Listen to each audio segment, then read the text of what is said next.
नमस्ते, welcome to the UPSC podcast channel.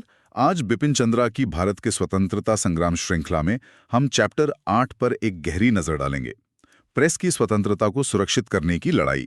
नमस्ते। हाँ, ये एक बहुत ही दिलचस्प पहलू है आज़ादी की लड़ाई का। बिल्कुल। जब हम आज़ादी की लड़ाई की बात करते हैं ना, तो अक्सर जहन में वो बंदूकें, आंदोलन, सत्याग्रह, बड़ी बड़ी रैलियां, ये सब आता है। लेकिन एक और मोर्चा था जो शायद उतना शोर शराबे वाला नहीं था, पर उसकी मारक क्षमता, उसकी धार शायद कम नहीं थी। हाँ, आप कलम की बात कर रहे हैं, अखबारों की। एग्जैक्टली, अखबारों का मोर्चा। सोचिए, वो जमाना जब ना इंटरनेट था, ना टीवी, ना सोशल मीडिया। तब ये कागज के कुछ पन्ने या अखबार कैसे लोगों को जोड़ रहे थे, उनमें वो जोश भर रहे थे। और सबसे बड़ी बात, अंग्रेजी हुकूमत की नाक में दम कैसे कर रहे थे। आपने बिल्कुल सही नब्ज पकड़ी है। देखिए, ये समझना बहुत ज़रूरी है कि 1870 से 1918 का जो दौर था, उस समय राष्ट्रीय आंदोलन अभी वो रूप नहीं ले पाया था जिसे हम मास एजिटेशन कहते हैं, मतलब एक बड़ा जन आंदोलन। हाँ, अभी वो शुरुआती दौर था एक तरह से। बिल्कुल। तो उस दौर में लोगों में पॉलिटिकल अवेयरनेस जगाने का, राष्ट्रवादी विचारधारा बनाने और उसे फैलाने का सबसे बड़ा, सबसे कारगर जरिया प्रेस ही था। मतलब आज जिसे हम बड़े फैंसी तरीके से कहते हैं नैरेटिव बिल्डिंग, हाँ हाँ, नैरेटिव गढ़ना। वही वो काम उस वक्त अखबार कर रहे थे। और ये सिर्फ खबरें पहुंचाना नहीं था, ये अपने आप में एक जबरदस्त पॉलिटिकल एक्टिविटी थी, एक राजनीतिक गतिविधि। और ये लड़ाई, मतलब प्रेस की आज़ादी की लड़ाई, ये कोई नई चीज़ नहीं थी। इसकी जड़ें तो शायद और पुरानी होंगी। मुझे कुछ राजा राम मोहन रॉय का नाम याद आ रहा है। हाँ, बिल्कुल, आप सही याद कर रहे हैं। बात काफी पुरानी है, 1824 की। राजा राम मोहन रॉय ने उस वक्त भी प्रेस पर जो पाबंदियां लगी थी, उनका जोरदार विरोध किया था 1824 में। इतना पहले। हाँ, उन्होंने सुप्रीम कोर्ट को एक मेमोरेंडम दिया था, एक याचिका। और उसमें उन्होंने जो बात कही थी वो आज भी कितनी रेलेवेंट है। उन्होंने कहा कि कोई भी अच्छा शासक, एक कॉन्शियस सॉवरेन, चाहेगा कि उसके पास लोगों की बात आसानी से पहुंचे। सही बात है, फीडबैक जरूरी है। बिल्कुल। और उन्होंने कहा कि इसका सबसे कारगर जरिया, द ओनली इफेक्चुअल मीन्स, है अनरिस्ट्रिक्टेड लिबर्टी ऑफ पब्लिकेशन, मतलब प्रकाशन की पूरी बिना रोक टोक वाली आजादी। अनरिस्ट्रिक्टेड लिबर्टी ऑफ पब्लिकेशन, 1824 में। सोचिए, उस जमाने में सिविल राइट्स की और उसमें भी प्रेस की स्वतंत्रता की ऐसी जबरदस्त वकालत। ये दिखाता है कि हमारे जो शुरुआती समाज सुधारक थे वो इस मुद्दे को कितना बुनियादी, कितना अहम मानते थे। तो इसका मतलब ये हुआ कि जब 1870 के बाद राष्ट्रीय आंदोलन ने थोड़ा आकार लेना शुरू किया, लेकिन जैसा आपने कहा, बड़ी रैलियां या जन संघर्ष अभी उतने आम नहीं थे, तब अखबार ही एक तरह से वो प्लेटफॉर्म बन गए जहां सारी राजनीतिक बहस होती थी। एकदम। आप कह सकते हैं कि अखबार ही वो मुख्य जरिया थे लोगों को पॉलिटिकली एजुकेट करने का, उन्हें राष्ट्रवादी विचारों में ट्रेन करने का और आंदोलनों के लिए मोबिलाइज करने का। बेसिकली नेशनलिस्ट पब्लिक ओपिनियन बनाने और उसे मजबूत करने की फैक्ट्री, हाँ, ये सब बिल्कुल सही बैठता है। और नेशनल कांग्रेस के भी शुरुआती दिनों में उनका ज्यादातर काम प्रेस के जरिए ही होता था। अच्छा, कांग्रेस का काम भी। हाँ, देखिए, कांग्रेस के पास उस वक्त आज की पॉलिटिकल पार्टीज जैसा कोई बड़ा जमीनी संगठन, कोई ग्रास रूट ऑर्गेनाइजेशन तो था नहीं। गांव-गांव, शहर-शहर में उनके कार्यकर्ता फैले हों, वैसा नहीं था। सही। तो उनके जो प्रस्ताव पास होते थे, कांग्रेस सेशन में जो बहसें होती थीं, जो मांगे रखी जाती थीं, वो सब आम लोगों तक कैसे पहुंचती थीं? इन्हीं अखबारों के जरिए। मतलब अखबार ही कांग्रेस के माउथ पीस थे एक तरह से। बिल्कुल। और यहाँ एक और दिलचस्प बात है। What's really fascinating here is कि 1885 में जब कांग्रेस बनी तो उसके फाउंडिंग फादर्स में से, मतलब जिन लोगों ने नींव रखी, उनमें से करीब 1/3 लोग पत्रकार थे। अरे वाह, 1/3! ये तो कमाल की बात है। मतलब जिन्होंने आंदोलन की नींव रखी, उनमें से इतने सारे लोग कलम के सिपाही थे। हाँ, ये दिखाता है कि उस दौर के नेता प्रेस की ताकत को कितना समझते थे और उसका कितना इस्तेमाल करते थे। तो फिर उस जमाने के कुछ बड़े नाम, कुछ बड़े अखबार, जाहिर है लिस्ट तो बहुत लंबी होगी, जैसा आपने कहा। लिस्ट तो वाकई बहुत लंबी है और हर नाम अपने आप में एक संस्था था। कुछ मिसालें लेते हैं जिससे अंदाजा लगे। जैसे दक्षिण में थे जी सुब्रमण्य आयर, उन्होंने अंग्रेजी में द हिंदू शुरू किया जो आज भी चल रहा है, और तमिल में स्वदेशी मित्रन। हाँ, द हिंदू का नाम तो सब जानते हैं। और महाराष्ट्र, तिलक जी का जिक्र जरूर आएगा। बिल्कुल। महाराष्ट्र में लोकमान्य बाल गंगाधर तिलक, उनका नाम सुनते ही एक अलग जोश आता है। उनके 2 प्रमुख अखबार थे, मराठी में केसरी और अंग्रेजी में मराठा। केसरी, हाँ केसरी का जिक्र तो आज भी होता है। कितने क्रांतिकारी लेख छपते थे उसमें। जाहिर है। और बंगाल, वो तो उस समय राजनीतिक चेतना का, राष्ट्रवाद का गढ़ माना जाता था। बिल्कुल। वहाँ कौन कौन थे? बंगाल में सुरेंद्रनाथ बैनर्जी का बंगाली बहुत प्रभावशाली अखबार था। फिर थे शिशिर कुमार घोष और मोतीलाल घोष, उनका अमृता बाजार पत्रिका।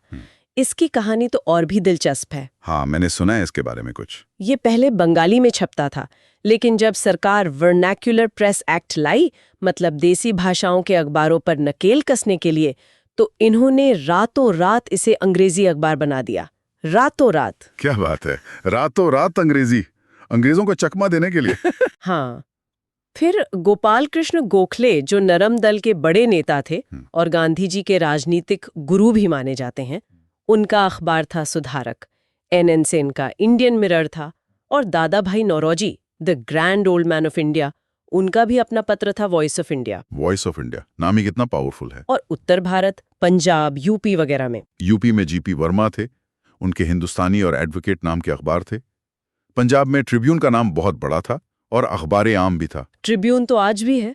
हाँ बिल्कुल। बॉम्बे प्रेसिडेंसी की बात करें तो इंदु प्रकाश, ध्यान प्रकाश, काल और गुजराती जैसे कई महत्वपूर्ण अखबार थे। बंगाल में और भी थे, जैसे सोम प्रकाश, बंगनवासी, साधारणी। मतलब लिस्ट बहुत लंबी है। सही में ये तो बस कुछ नाम है। और हकीकत ये है, जैसा बिपिन चंद्रा लिखते हैं, कि उस दौर का शायद ही कोई बड़ा राजनीतिक नेता हो जिसका अपना अखबार न हो, या वो किसी न किसी अखबार से न जुड़ा हो, या उसके लिए लिखता न हो। उनके लिए ये पत्रकारिता महज एक पेशा नहीं थी, ये एक मिशन था। बिल्कुल एक राष्ट्रीय कर्तव्य था, एक पब्लिक सर्विस, मतलब जनसेवा थी। ये बात सोचने पर मजबूर करती है आज के जमाने से कितना अलग है, जहां मीडिया अक्सर एक बिजनेस एंटरप्राइज बन गया है। उस वक्त ये एक तरह की राष्ट्र सेवा थी। हाँ, बहुत बड़ा फर्क है। अच्छा, एक और सवाल मेरे मन में आ रहा है। ये जो इतने सारे अखबार थे, इनकी पहुंच कहां तक थी? क्या ये सिर्फ शहरों में पढ़े लिखे लोगों के बीच ही पढ़े जाते थे, या इनकी आवाज दूर दराज के गांवों तक भी पहुंच रही थी? यही तो इस पूरे फिनोमिनन की सबसे जबरदस्त, सबसे क्रांतिकारी बात है। इन अखबारों का असर सिर्फ शहरों या पढ़े लिखे तबके तक ही सीमित नहीं था, ये दूर दराज के गांवों तक पहुंचते थे। गांवों तक कैसे? लिटरेसी रेट तो बहुत कम रहा होगा उस जमाने में। हाँ, लिटरेसी कम थी, लेकिन पढ़ने का और जानने का जज्बा बहुत था। और इसका तरीका ये था कि गांव में अगर एक व्यक्ति भी पढ़ा लिखा है और अखबार मंगाता है, तो वो उसे जोर जोर से पढ़ता था और बाकी 10, 20, 50 लोग उसे घेर कर सुनते थे। अच्छा, मतलब एक तरह से कम्युनिटी रीडिंग होती थी। बिल्कुल। आप उस दृश्य की कल्पना कीजिए, गांव के किसी चबूतरे पर या किसी दुकान पर या किसी के घर के आंगन में एक आदमी अखबार पढ़ रहा है और बाकी सब लोग, किसान, मजदूर, छोटे दुकानदार, सब घेर कर कान लगाकर सुन रहे हैं। हर खबर पर, हर संपादकीय टिप्पणी पर बातें हो रही हैं, बहस हो रही है। ये तो जानकारी देने से कहीं ज्यादा था।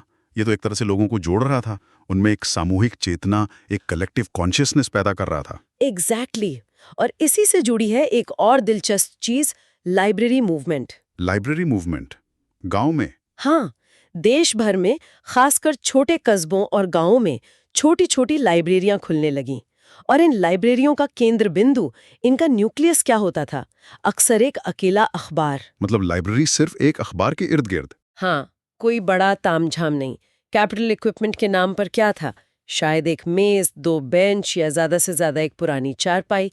लेकिन वहां वो अखबार आता था, उसे पढ़ा जाता था, सुना जाता था और उस पर जमकर बहस होती थी। ये छोटी छोटी लाइब्रेरियां राजनीतिक, शिक्षा और चर्चा का केंद्र बन गई। वाह, ये तो कमाल का आइडिया है। मतलब अखबार पढ़ना या उसे सुनना या उस पर चर्चा करना, ये सिर्फ जानकारी हासिल करना नहीं रह गया था, ये अपने आप में एक पॉलिटिकल पार्टिसिपेशन बन गया था। बिल्कुल सही।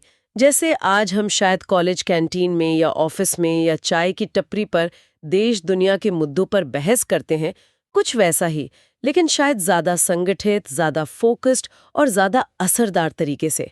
ये छोटी छोटी बहसें ही तो थीं जो लोगों को पॉलिटिकली चार्ज कर रही थी। और ये लोग जो अखबार निकाल रहे थे, जो पत्रकार थे, आपने कहा कि ये उनके लिए पेशा नहीं, मिशन था। पर अखबार चलाने में तो खर्चा आता होगा, प्रिंटिंग, कागज, इंक। हाँ, खर्चा तो आता था, लेकिन जैसा हमने पहले कहा, उस दौर के अखबार आज के मीडिया हाउसेस की तरह बड़े बड़े बिजनेस एंटरप्राइजेज नहीं थे। उनका मकसद पैसा कमाना था ही नहीं। तो फिर ये चलते कैसे थे? फाइनेंशियल मॉडल क्या था? ज्यादातर ये अखबार राष्ट्रीय या सार्वजनिक सेवा पब्लिक सर्विस के तौर पर चलाए जाते थे। इन्हें अक्सर दान यानी फिलैंथ्रोपी के जरिए फाइनेंस किया जाता था। कुछ देशभक्त अमीर लोग मदद कर देते थे। और जो पत्रकार थे, उनकी अपनी हालत कैसी थी? देखिए, उस जमाने में पत्रकार बनना मतलब बहुत त्याग, बहुत सेल्फ सैक्रिफाइस करना। बिपिन चंद्रा लिखते हैं कि कई पत्रकारों को तो गुजारे के लिए कोई और काम भी करना पड़ता था। कई बार तो हालत सेमी स्टावेशन यानी लगभग भुखमरी जैसी हो जाती थी। बाप रे, भुखमरी की हालत में पत्रकारिता? हाँ, अमृता बाजार पत्रिका का उदाहरण हमने लिया था। पता है वो कितने से शुरू हुआ था 1868 में? कितने से? सिर्फ 32 रुपीस के प्रिंटिंग इक्विपमेंट से। 32 रुपीस। बस 32 रुपए। आज तो शायद एक ठीक-ठाक पिज्जा भी ना आए। हाँ, बिल्कुल। और सोचिए, इतने कम साधनों से शुरू हुआ अखबार आगे चलकर अंग्रेजों के लिए कितना बड़ा सरदर्द बना। एक और उदाहरण है सुरेंद्रनाथ बैनर्जी का। उन्होंने 1879 में बंगाली अखबार की गुडविल मतलब उसकी साख कितने में खरीदी थी? कितने में? सिर्फ 10 रुपए में। और उसका प्रेस 1600 रुपए में। 10 रुपए। ये आंकड़े चीख चीख कर बताते हैं कि उस वक्त जुनून, जज्बा, कमिटमेंट ये पैसे से कहीं ज्यादा बड़ी चीज थी। ये आज के कॉर्पोरेट मीडिया वर्ल्ड से जमीन आसमान का फर्क है। बिल्कुल। तो ये अखबार जो इतने त्याग और जुनून से चलाए जा रहे थे, इनका रोल क्या था? सिर्फ खबरें देना या लोगों को एजुकेट करना या कुछ और भी? खबरें देना और एजुकेट करना तो था ही, लेकिन उससे भी बढ़कर इन अखबारों ने सरकार के विपक्ष की भूमिका निभाई। एक इंस्टीट्यूशनल रोल ऑफ ऑपोजिशन। विपक्ष की भूमिका मतलब जैसे आज संसद में होता है? हाँ, कुछ वैसा ही। देखिए, उस समय लेजिस्लेटिव काउंसिल्स वगैरह में भारतीयों का प्रतिनिधित्व नाम मात्र का था और वहां खुलकर विरोध करने की गुंजाइश भी बहुत कम थी। तो ये जो विपक्ष का काम था, सरकार की नीतियों की आलोचना करना, उस पर सवाल उठाना, ये काम प्रेस ने अपने हाथ में ले लिया। अच्छा, तो सरकार जो भी करती थी, ये अखबार उसकी चीरफाड़ करते थे? लगभग हर काम की, हर नीति की तीखी आलोचना की जाती थी। और ये आलोचना हवा हवाई नहीं होती थी। अक्सर ये गहरे शोध, रिसर्च और तथ्यों पर आधारित होती थी। उनका एक तरह से मोटो ही बन गया था, oppose oppose oppose. Oppose oppose oppose. ये सुनने में थोड़ा नेगेटिव नहीं लगता? मतलब हर बात का विरोध। क्या ये सिर्फ विरोध के लिए विरोध था? नहीं, इसे इस तरह देखना शायद ठीक नहीं होगा। इसके पीछे एक गहरी सोच थी। राष्ट्रवादियों का मानना था कि एक विदेशी औपनिवेशिक सरकार, कॉलोनियल गवर्नमेंट, जो भारत पर शासन कर रही है, वो स्वाभाविक रूप से भारत के हितों के खिलाफ ही काम करेगी। उसका मूल चरित्र ही शोषक है। हाँ, ये बात तो सही है। इसलिए उसके हर कदम पर सवाल उठाना, उसकी नीयत पर शक करना और लोगों को उसके असली शोषक चेहरे से वाकिफ कराना जरूरी था। ये एक तरह से सरकार को हमेशा डिफेंसिव पर रखने की, उसे हमेशा कटघरे में खड़ा रखने की रणनीति थी। और क्या सरकार पर इसका कुछ असर पड़ रहा था? अंग्रेज अफसर क्या सोचते थे इन अखबारों के बारे में? असर तो पड़ रहा था, बहुत गहरा असर पड़ रहा था। उस समय के वाइसरॉय थे लॉर्ड डफरिन। उन्होंने 1886 में अपने एक रिपोर्ट में बड़ी खींच के साथ लिखा था। क्या लिखा था? उन्होंने लिखा कि कैसे सैकड़ों तेज तर्रार बाबू, हंड्रेड्स ऑफ शार्प विटेड बैबूज, रोजाना अखबारों में अपने अंग्रेज उत्पीड़कों के खिलाफ बड़े तीखे और असरदार अंदाज में अपना गुस्सा जाहिर करते हैं। शार्प विटेड बैबूज मतलब वो मान रहे थे कि ये लिखने वाले लोग होशियार हैं और उनकी बातें असर कर रही हैं। हाँ, और डफरिन ने ये भी माना बड़े चिंता के साथ कि इन अखबारों को पढ़ने वालों के मन में ये धारणा पक्की होती जा रही है कि हम यानी अंग्रेज पूरी इंसानियत के और खासकर भारत के दुश्मन हैं। बाप रे, ये तो बहुत बड़ी बात कह दी वाइसरॉय ने। मतलब वो मान रहे थे कि प्रेस उनकी सरकार की लेजिटिमेसी को ही चैलेंज कर रहा है, उनके शासन के नैतिक आधार पर ही सवाल उठा रहा है। बिल्कुल, ये अंग्रेजों के लिए सीधी चुनौती थी, उनकी सत्ता को खुला चैलेंज था ये। लेकिन ये सब लिखना इतना आसान तो नहीं रहा होगा। सरकार चुपचाप देखती तो नहीं रहती होगी? बिल्कुल नहीं। जैसा हमने कहा, ये काम बहुत खतरनाक था। राजनीतिक चेतना जगाना, राष्ट्रवाद का पाठ पढ़ाना, औपनिवेशिक शासन की पोल खोलना, या जिसे अंग्रेज सरकार कहती थी डिसलॉयल्टी फैलाना, यानी सरकार के प्रति वफादारी में कमी लाना, ये सब करने पर सजा का डर हमेशा बना रहता था। कौन सा कानून था जिसके तहत कार्रवाई होती थी? 1870 से ही भारतीय दंड संहिता, इंडियन पीनल कोड का सेक्शन 124A मौजूद था। सेक्शन 124A सेडिशन लॉ, राजद्रोह कानून, ये नाम तो आज भी सुनने में आता है। हाँ, ये वही कानून है। इसके तहत प्रावधान था कि जो कोई भी शब्दों द्वारा, चाहे बोले गए हों या लिखे गए हों, या संकेतों द्वारा या दृश्य प्रस्तुति द्वारा या किसी और तरीके से ब्रिटिश भारत में कानून द्वारा स्थापित सरकार के प्रति घृणा या अवमानना, हेट्रेड और कंटेम्प्ट लाने का प्रयास करता है या असंतोष भड़काने का प्रयास करता है, उसे सजा हो सकती थी। और सजा क्या थी? सजा काफी सख्त थी, आजीवन कारावास तक हो सकती थी, जिसे उस जमाने में ट्रांसपोर्टेशन फॉर लाइफ कहते थे, मतलब काला पानी भेज देना, या फिर 3 साल तक की कैद और जुर्माना। और असंतोष की परिभाषा भी बहुत व्यापक थी इसमें। वफादारी की कमी, डिसलॉयल्टी और दुश्मनी की सभी भावनाएं, ऑल फीलिंग्स ऑफ एनमिटी शामिल थीं। बाप रे, मतलब सरकार किसी भी आलोचना को असंतोष मानकर पत्रकार को जेल में डाल सकती थी। हाँ, वेरी कूल। और 1898 में इस कानून को और भी ज्यादा सख्त बना दिया गया। तो तलवार हमेशा सिर पर लटकी रहती थी, जरा सी चूक हुई और आप जेल में। ऐसे माहौल में खुलकर लिखना तो लगभग नामुमकिन रहा होगा। मुश्किल तो बहुत था। इसीलिए जैसा बिपिन चंद्रा बताते हैं, भारतीय पत्रकारों ने इस कानून की पकड़ से बचने के लिए, या कहिए कि कानून के साथ लुका छिपी खेलने के लिए, कई बड़ी चतुर रणनीतियां, क्लेवर स्ट्रैटेजम्स अपनाई। उन्होंने लिखने की एक खास शैली, a distinct style of writing ही विकसित कर ली थी। अच्छा, ये तो सुनने में बड़ा दिलचस्प लग रहा है। क्लेवर स्ट्रैटेजम्स, क्या थी वो रणनीतियां? कुछ बताइए इसके बारे में। ये तो जैसे कोई जासूसी कहानी लगती है। हाँ, कुछ वैसा ही समझ लीजिए। पत्रकारों को बहुत क्रिएटिव होना पड़ता था। पहला तरीका क्या था? देखिए, सेक्शन 124A में एक छूट थी। कानून कहता था कि अगर कोई सरकार की नीतियों की आलोचना इस इरादे से करता है कि उनमें सुधार हो और उसकी सरकार के प्रति वफादारी, लॉयल्टी पर शक न हो, तो वो राजद्रोह नहीं माना जाएगा। हाँ, मतलब नियत ठीक होनी चाहिए। हाँ, तो हमारे पत्रकार क्या करते थे? हाँ। अपने सबसे तीखे, सबसे आलोचनात्मक लेखों की शुरुआत कैसे करते थे? महारानी विक्टोरिया और ब्रिटिश सरकार के प्रति कूट-कूट कर वफादारी जताने वाले वाक्यों से, एकदम लच्छेदार भाषा में।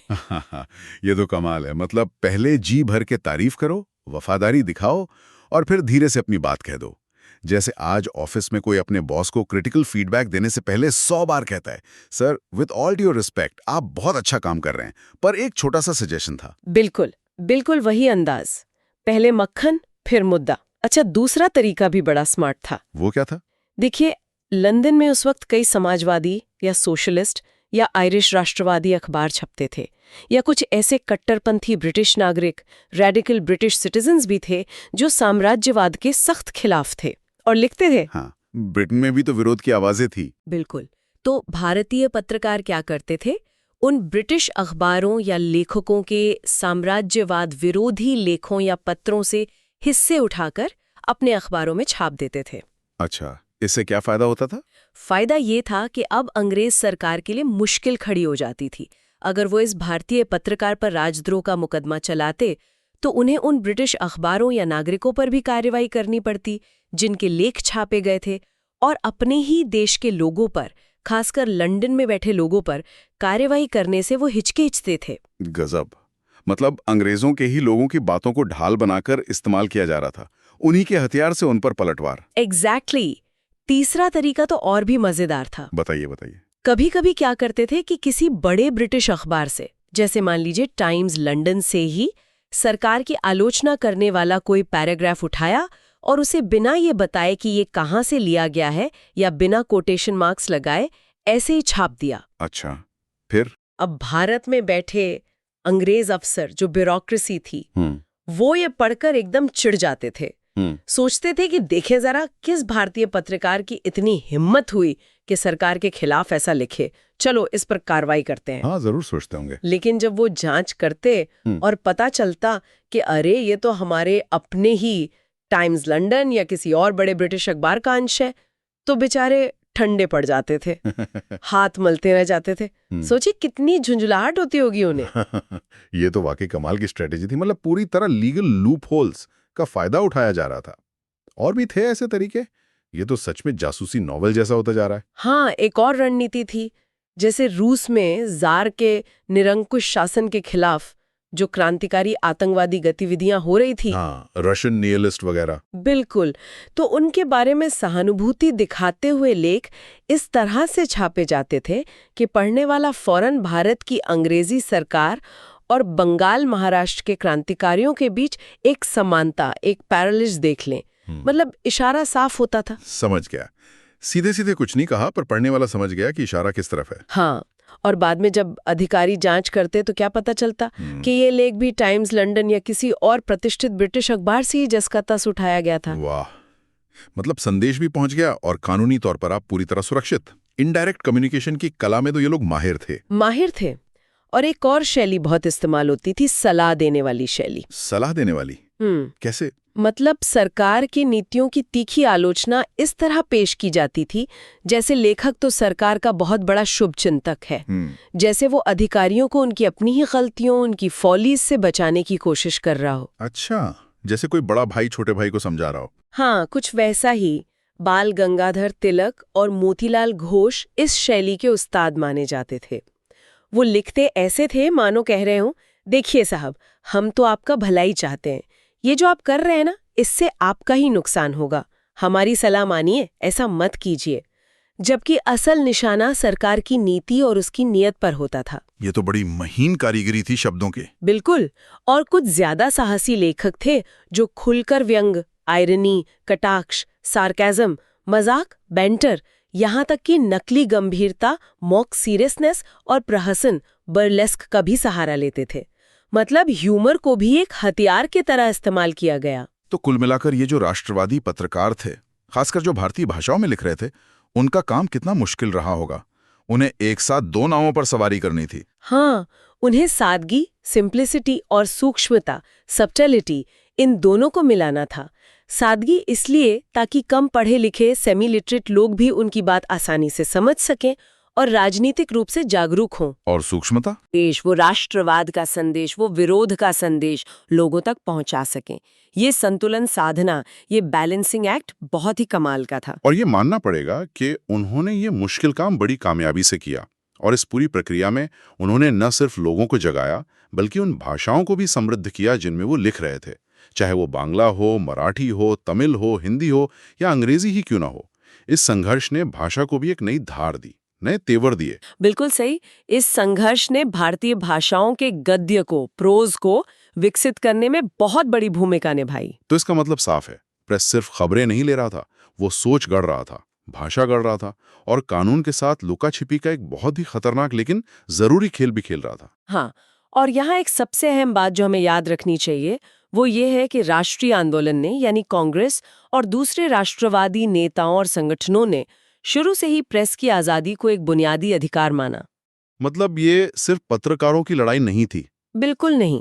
जब भी सरकार ने प्रेस पर हमला करने की कोशिश की, उस पर पाबंदियां लगाने की कोशिश की या उसे कमजोर करने की कोशिश की, तो पूरे राष्ट्रीय आंदोलन ने उसका पुरजोर विरोध किया, उसका बचाव किया। If we try to connect this to the bigger picture, press की आजादी का मुद्दा सिर्फ कुछ पत्रकारों या अखबार मालिकों का मुद्दा नहीं रहा।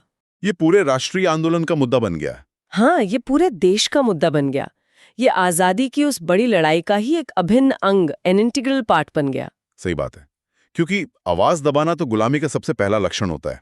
तो अपनी आवाज को बचाने की लड़ाई, सच कहने के हक की लड़ाई, सरकार से सवाल पूछने के हक की लड़ाई, ये सब आजादी की लड़ाई का ही हिस्सा थी। एग्जैक्टली। तो ये थी कहानी उस दौर की जब अखबार के पन्ने आज़ादी के ख्वाब बुन रहे थे, जब कलम तलवार से ज़्यादा धारदार साबित हो रही थी और जब वो शार्प वेटेड बैबूज, जैसा डफरिन ने कहा, अंग्रेजी हुकूमत की नींद उड़ा रहे थे। हाँ, ये संघर्ष बहुत ही महत्वपूर्ण था और इसने आगे के राष्ट्रीय आंदोलन के लिए एक मजबूत जमीन तैयार की।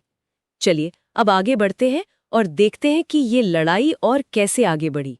Okay, let's move our discussion forward. तो हम बात कर रहे हैं उस दौर की जब हिंदुस्तान में न्यूज़पेपर्स अपनी आवाज़ बुलंद कर रहे थे, है ना, खासकर 1870s के आसपास।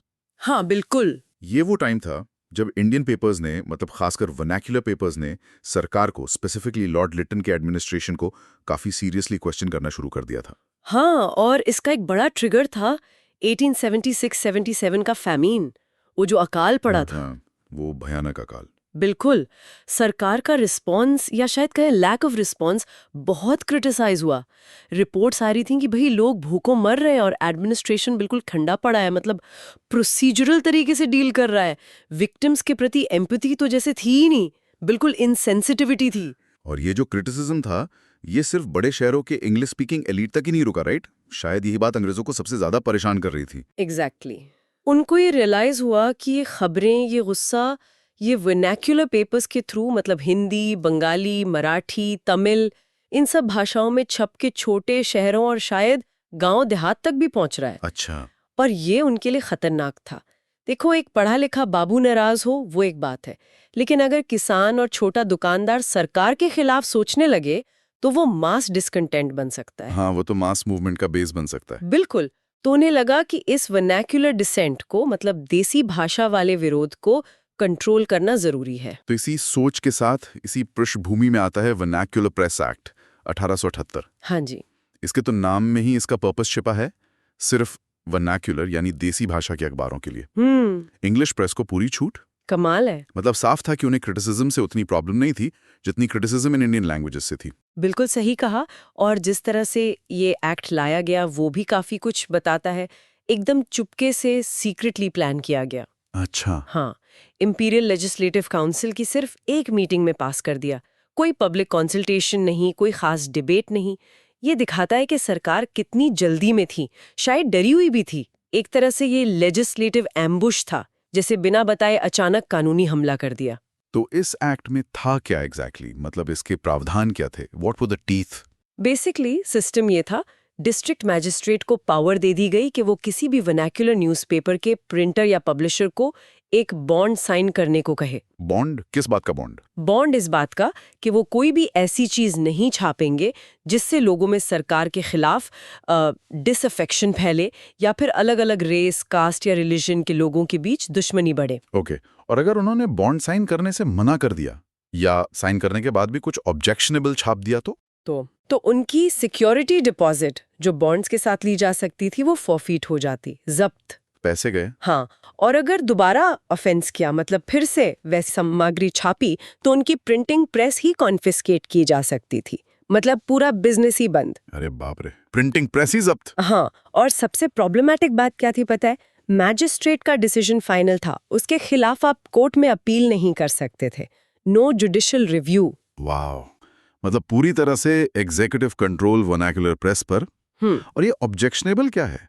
ये भी तो कितना सब्जेक्टिव है। सरकार को जो पसंद नहीं आया वो ऑब्जेक्शनेबल हो गया। ये तो सीधा सीधा फ्रीडम ऑफ प्रेस पर हमला था, लेकिन सिर्फ एक सेक्शन पर। हाँ, सिलेक्टिव अटैक था। आज के कॉन्टेक्स्ट में सोचें तो इमेजिन करो कि सिर्फ रीजनल लैंग्वेज के यूट्यूब चैनल्स पर एक्स्ट्रा स्क्रूटनी हो, इंग्लिश वालों पर नहीं। कितना अनफेयर लगेगा। बिल्कुल वैसा ही था। ये डिवाइड एंड रूल पॉलिसी का ही एक एक्सटेंशन था प्रेस पर। शायद अंग्रेजी पढ़ा लिखा वर्ग उन्हें उतना खतरनाक नहीं लगता था जितना अपनी भाषा में सोचने और बोलने वाला आम आदमी। Make sense.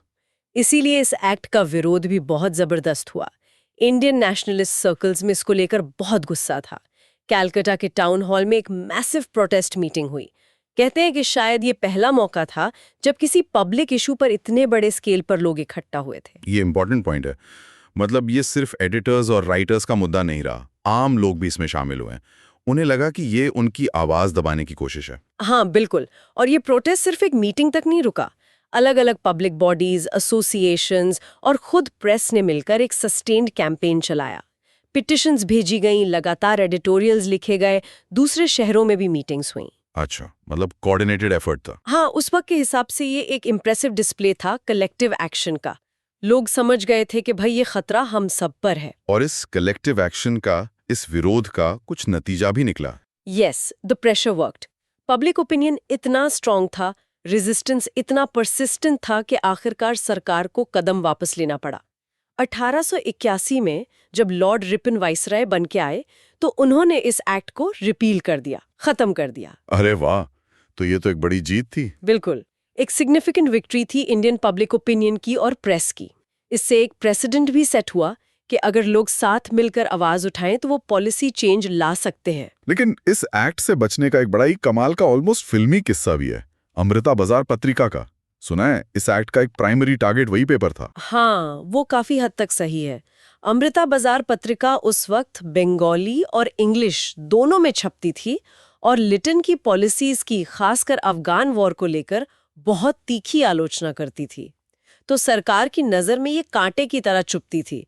प्लान तो यही था कि एक्ट आते ही इस पर एक्शन लिया जाए। मगर पत्रिका के एडिटर्स ने तो भाई खेल ही पलट दिया। बिल्कुल। जिस सुबह एक्ट लागू हुआ होगा और सरकारी बाबू एक्शन लेने पहुंचे होंगे, उनके तो होश उड़ गए होंगे, पैरों तले जमीन खिसक गई होगी। क्यों, क्या देखा उन्होंने? उन्होंने देखा कि पत्रिका तो रातों रात कंप्लीटली इंग्लिश न्यूज़पेपर बन गई है। बंगाली सेक्शन गायब। क्या, रातों रात? Overnight conversion? ये तो कमाल का जुगाड़ था। कमाल का भी और बड़ा ऑडेशियस भी, हिम्मत वाला कदम था, क्योंकि एक्ट तो सिर्फ वर्नैक्युलर पेपर्स पे अप्लाई होता था, है ना? हाँ, इंग्लिश पेपर्स पे तो था ही नहीं। तो टेक्निकली अमृता बाजार पत्रिका अब एक्ट के दायरे से बाहर हो गई। उन्होंने कानून को बाईपास करने के लिए उसका लूपहोल ही एक्सप्लॉइट कर दिया। It was a master stroke of defiance, using the systems own rules against itself. वाह। उन्होंने जैसे मैसेज दिया, तुम भाषा बदलाओगे, हम भाषा ही बदल देंगे, पर चुप नहीं होंगे। जबरदस्त। Imagine the frustration of the officials. सारी प्लानिंग धरी की धरी रह गई। ये दिखाता है कि उस दौर की प्रेस कितनी रिसोर्सफुल और गत्सी थी। सिर्फ प्रोटेस्ट करना ही नहीं, ऐसे क्रिएटिव सॉल्यूशंस निकालना भी उन्हें आता था। They literally outsmarted the government. हाँ, ये spirit of the law versus letter of the law का क्लासिक एग्जाम्पल है। सरकार का मकसद था आवाज दबाना, पत्रिका ने लेटर फॉलो करके स्पिरिट को डिफाई कर दिया। कमाल है। अच्छा, आगे चलते हैं, एक और मिसाल देखते हैं जर्नलिस्टिक क्लेवरनेस की। 1905 लॉर्ड कर्जन का टाइम, कैलकाटा यूनिवर्सिटी कॉन्वोकेशन में उन्होंने कुछ ऐसा कहा जिसने बड़ा बवाल खड़ा कर दिया। हाँ, कर्जन तो खैर अपने एरोगेंस के लिए जाने ही जाते थे। उन्होंने एड्रेस में कह दिया कि ट्रूथफुलनेस यानी सच्चाई का जो हाईएस्ट आइडियल है, वो लार्जली एक वेस्टर्न कॉन्सेप्ट है। अच्छा, मतलब कि वेस्ट के मॉरल कोड में सच को जो इम्पोर्टेंस मिली, वो ईस्ट में हिस्टोरिकली नहीं मिली थी। एसेंशियली वो ये इम्प्लाई कर रहे थे कि सच बोलना तो हम अंग्रेजों ने सिखाया इंडियंस को। अरे, ये तो सीधा सीधा कल्चरल कॉन्डेसेंशन हो गया कि हमारी सभ्यता तुमसे सुपीरियर है, हम तुम्हें मॉरल वैल्यूज सिखा रहे हैं। यूनिवर्सिटी के प्लेटफॉर्म से ये कहना, ये तो बहुत बड़ी बात है। बिल्कुल, ये सिर्फ एक कैजुअल रिमार्क नहीं था। ये उस कॉलोनियल माइंडसेट का रिफ्लेक्शन था कि वो यहाँ सिविलाइजिंग मिशन पर है। इंडियंस को नेचुरली इंफीरियर समझना, उनके कल्चर, उनके वैल्यूज को कमतर आंकना, ये बहुत ऑफेंसिव था। हाँ, जाहिर है। लेकिन अमृता बाजार पत्रिका ने इसका जवाब भी बड़े शातिर तरीके से दिया। अगले ही दिन उन्होंने क्या किया? वो तो कमाल ही कर दिया उन्होंने फ्रंट पेज पर कर्जन की वो कॉन्वोकेशन स्पीच पूरी पब्लिश की। ठीक है। लेकिन ठीक उसके बगल में एक बॉक्स में कर्जन की ही लिखी हुई एक पुरानी किताब प्रॉब्लम्स ऑफ द ईस्ट से एक पैसेज कोट कर दिया। उन्हीं की किताब से? अपनी ही किताब से। और उस पैसेज में क्या था ऐसा? उस पैसेज में कर्जन ने बड़ी डिटेल में बताया था कि जब वो कुछ साल पहले कोरिया गए थे, तो उन्होंने वहां के फॉरेन ऑफिस के प्रेसिडेंट से अपनी उम्र के बारे में झूठ बोला था। झूठ? वाइसरॉय ने? हाँ, उन्होंने कहा वो 40 के हैं, जबकि वो असल में सिर्फ 33 के थे। और रीजन क्या दिया कि उन्हें किसी ने बताया था कि ईस्ट में लोग ज्यादा उम्र वाले को ज्यादा रिस्पेक्ट देते हैं, और अपनी यूथफुलनेस को एक्सप्लेन करने के लिए कह दिया कि कोरिया का क्लाइमेट बहुत अच्छा है। हाँ, खुद ही ईस्टर्न स्टीरियोटाइप को यूज करके झूठ बोल रहे थे। और क्या था उसमें? और भी था। उसी पैसेज में कर्जन ने लिखा कि जब कोरियन प्रेसिडेंट ने पूछा कि क्या वो क्वीन विक्टोरिया के रिश्तेदार हैं, तो कर्जन ने पहले नहीं कहा, लेकिन जब प्रेसिडेंट के चेहरे पर डिसअपॉइंटमेंट देखी, शायद उन्हें लगा कि कोई इम्पोर्टेंट आदमी नहीं है, तो कर्जन ने तुरंत ऐड किया, लेकिन मैं अभी तक अनमैरिड हूं। अरे, इसका क्या मतलब हुआ? कर्जन ने अपनी किताब में इसको अनस्क्रूपुलस सजेशन कहा, यानी बिना प्रिंसिपल्स वाली धूर्ततापूर्ण बात, जिससे उन्होंने उस गलेबल यानी भोले भाले बुजुर्ग ऑफिशियल का फेवर वापस जीत लिया।